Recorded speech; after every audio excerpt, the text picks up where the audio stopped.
We start this episode off with Melbourne. It was a short stay and a short stopover, but what a fantastic city. Bustling with markets, great people and even better coffee, to be fair. The transit from Adelaide to Melbourne was extremely short, but this didn't stop me from collecting some great content. I started the Day in the Life of series, which showcases the capability and varied job roles that makes up the ship's company. When I first heard I was being deployed on HMS Sutherland to the Far East, I knew the entry into Sydney was going to be the big job. It's the big shot. So I wanted to do it right. I managed to leave the ship's company in Melbourne, and I then took a train 11 hours north to Sydney.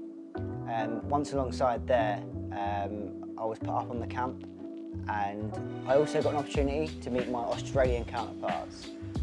These guys were fantastic. I walked in there on the Monday and they looked after me straight away. I was given coffee, I was given cakes, and they're pretty much the same. They work exactly the same as us. They work exactly the same as the British Royal Navy.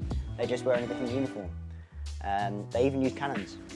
It was important to me after I'd reckoned my locations that I spent time with these guys.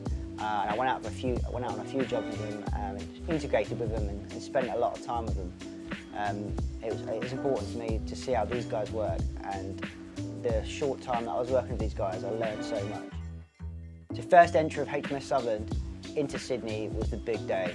I'm glad I'd reckoned the location, and as soon as the ship was in sight, I knew I'd made the right decision. So with the ship in sight, I took my safety shot first with my 24-70.